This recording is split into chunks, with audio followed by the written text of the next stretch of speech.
it's our understanding this morning. It's not done yet, Leeds tell me. I'm just checking. No, it's not done yet. Leeds are closing in on Dan James, Manchester United's winger. This would be a club record deal for them worth 38 million quid.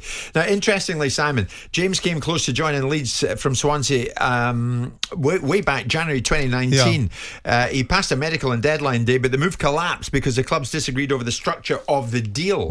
So he was one of Solskjaer's first signings back in the summer of 2019. Does it show how much the club has moved on in the market since then? Yes and no. I think it's a great move for Dan James, by the way. I think it gives him an opportunity to play in a hell of a dynamic side with a very good coach. So it will probably suit him. And obviously, Leeds fans will hope it suits them. Look, comparing and contrasting what happened in January 2019 when Leeds were a championship side against what they're doing now and the structure of the deal is irrelevant. And looking at what United are doing, I thought it was good business at the time. I thought their idea of creating a blueprint, they had a selection of players at United at that time that probably needed to be replaced by a younger generation that actually wanted to play for Manchester United, that actually got the sense of the size and scale of this club. They signed Wan-Bissaka, they signed Dan James, and they looked like they were building a younger nucleus of players to go alongside the bigger names. So does it tell you what Man United are doing that they're moving on? No, I just think that he's become a little bit of a bit part player there. And if they can get 30 million quid for a bit part player, then chapeau to Manchester United. Yeah, but this would be some window for United, though, wouldn't it? This would be some window for Manchester United. Because of Ronaldo and Sancho. Well, but that alone, maybe. Sancho, Varane, Ronaldo. Varane as well. Yeah, this is going to change the landscape. It is and it isn't. Because Simon, it's bound to. Well, it is and it isn't. I mean, Chelsea have gone out. Why is it not? Well, because everyone else, the teams that they're competing with, every transfer window comes round. The three big spenders are Manchester United, Man City and Chelsea, and they normally take up 30% of the total transfer spend of a 20-team division. So you look at the transfer spend this summer, Chelsea have gone out. They spent £100 million on a centre-forward, which was a position that they were lacking in. So ask the question, where are Chelsea going to be now after being Champions League winners? You look at Manchester City. Where are they lacking? We think we need to replace David Silva. What have you got? You've got Jack Grealish for 100 million quid. So it's not, United are filling the holes and putting they're putting round pegs in round holes now and getting players that are fit for purpose, perhaps in a centre-back position. I remain unconvinced by Jadon Sancho. I thought he was very impressive in spurts in the European Championships, but then again, we only saw him in small doses.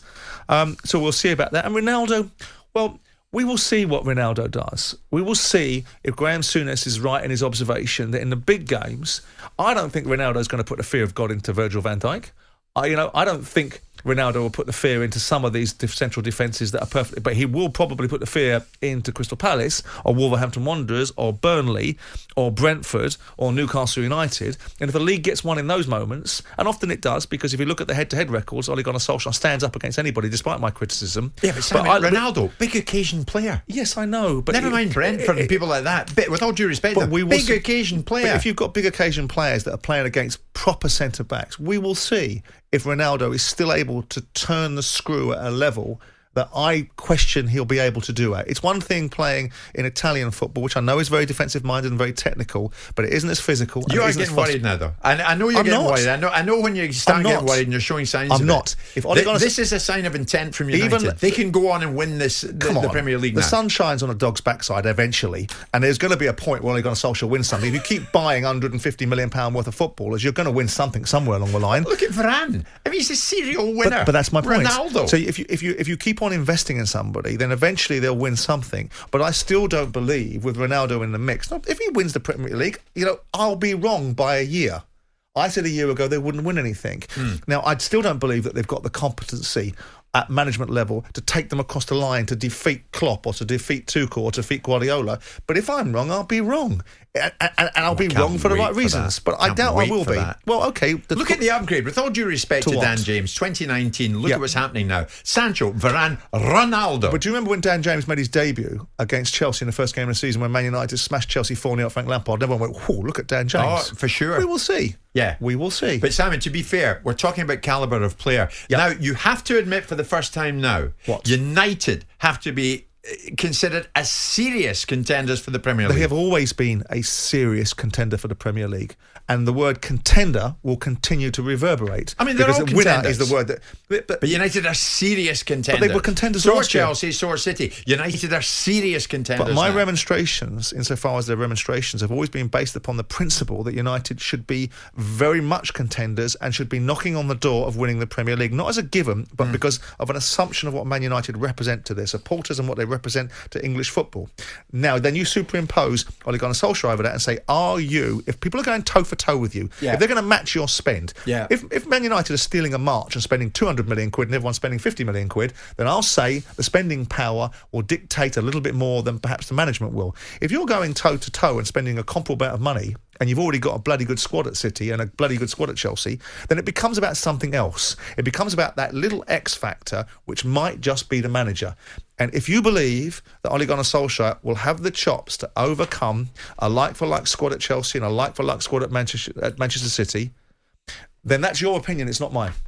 But you would concede that big-name players want to play for Solskjaer. No, Varane, I think big-name players want to play for Manchester United. Ronaldo. Well, the link with, where was Ronaldo going to go else in the world? There's only a few places he could go. Right? There's only a few places he could land.